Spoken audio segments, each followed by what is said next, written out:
Hello and welcome to the latest episode of the Board Masters with me, Chris Mullins, and today I'm going to be unboxing Cellulose, the collector's edition from Genius Games.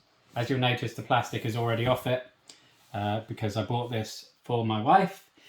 So she very excitedly dived into this and has taken Cytosis to school to show to her colleagues and everything. I managed to grab Cellulose before it disappeared forever because I wanted to show it off. But apologies that you won't see the drama or what have you of the plastic being taken off, if that's your thing. So apologies for that. So we've got the science behind cellulose. Okay, so we've got the plant cell structure and then the science of it and then how that it relates to the game. So that's really interesting. Roots and shoots, so again breaking it down between the science and how that relates to the actual game. And that continues throughout this whole book, I'm guessing, given it's the science behind the game. Plant growth hormones, photosynthesis, stomata, cellulose in the cell wall, central vacuole, and the cellular respiration. Proteins and enzymes, and then the cactus and mangrove scenarios. I absolutely love that. That book is one of my favourite components, I think, of any game I've ever seen. The fact that it scientifically explains all the concepts and the processes that you'll be dealing with in the game, and then takes the time to explain how that is related to the gameplay and how that's represented, is absolutely fantastic in my opinion, and credit to them for that. I hope it has the same in Cytosis. I didn't get a chance to look before it was whisked away. So basically it's a worker placement game set inside a plant cell where players take turns activating organelles that contribute to the function and health of the cell. And you're competing for limited resources, water, and then you're obviously going through photosynthesis to produce carbohydrates and plant growth hormones, etc., and trying to get the strongest, most effective plant cell. I think the art style of the board and everything looks great. We'll see that in more details later. So the game is set over the course of a day. So you've got the sunrise and then daytime phases and evening phase as you're building the cell wall and just doing all the interactions and things that go on within a plant. And whilst I'm not a scientist in the same way that Stace is, it is fascinating, isn't it? I mean, how nature is able to put together these intricate systems that go unseen, that without things, life just couldn't exist. And it's just a remarkable achievement, really, for nature. Ending the game. So the game ends in the evening phase when someone has completed the cell wall. Okay. But if you complete the cell wall in earlier phases, it carries on. Fair enough. So we got the alternative mangrove plant board. We got the cactus scenario in there as well, which is a bit more variety, which is nice. And then the cellulose solo rules. Ivy strategy map. Okay, so I'm assuming Ivy is the name of the solo AI in this. You've got medium or hard game difficulties, which is always nice. There's quite a lot going on with Ivy there. You don't often have a solo mode that covers 3 or 4 pages. And a nice handy reference guide at the end. So that looks like Ivy's AI map. And I'm assuming this bit will reference the rules there in terms of what actions she can take and how they're determined and how they're triggered.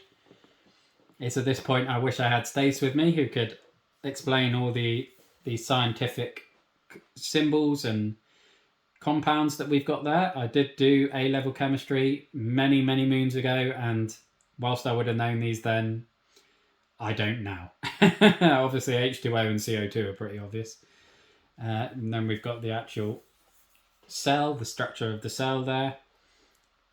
I don't know if these like firework signs are to denote reactions maybe, and I don't know if these are the hormones or the carbohydrates that are being produced. I am not entirely sure.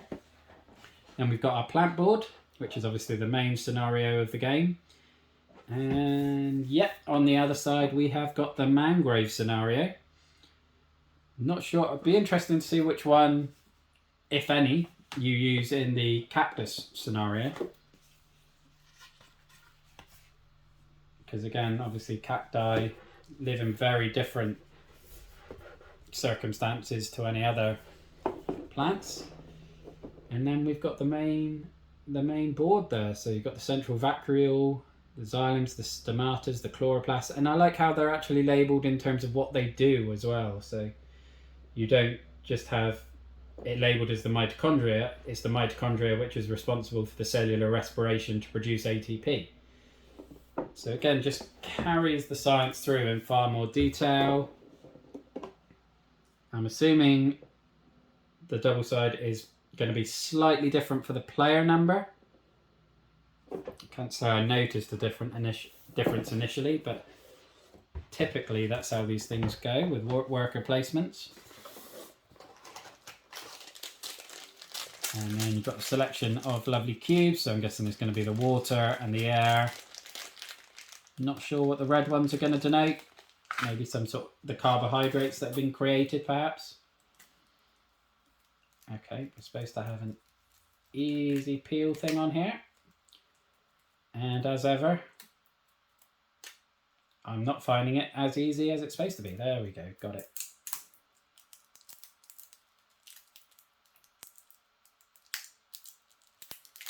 There we go. Oh, opening cards is the bane of my life, I tell you. Okay, so we've got starches, aquaporins, cytonin receptors, enzyme production. So I guess this is going to be building some sort of engine, I would think, that then you're able to combo off these. I mean, they are color coded. I don't know if that's to do with the areas of the board, because some of the areas on the board are color coded, or whether it's to do with these icons. I'm not entirely sure, to be quite honest. DNA polymerase, vacuolar processing enzymes.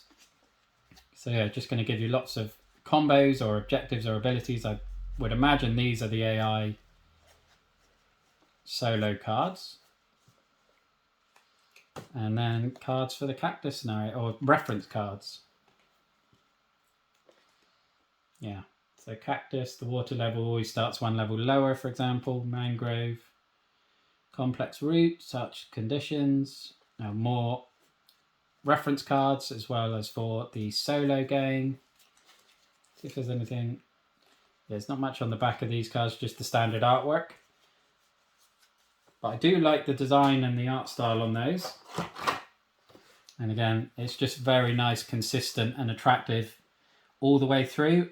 The theme is absolutely wonderful, and it looks like they've done a fantastic job of adapting it to an actual game. And I cannot wait to get Stace to the table and play it. Now, I am hoping over the next weeks and months that Stace and I will be able to record a gameplay of Cellulose as well as a gameplay of Cytosis. And then we can do like reviews for each and then a comparison and, you know, a talk about whether you need both or whether they're basically the same game but with slightly different themes, as one is a plant cell and one is a human cell. Who knows? But that is everything that's in the box of the collector's edition for Cellulose, and I love the look of it, and I hope you do as well. So thank you very much for watching. Look after yourself, stay safe, and have a good one. Bye-bye now.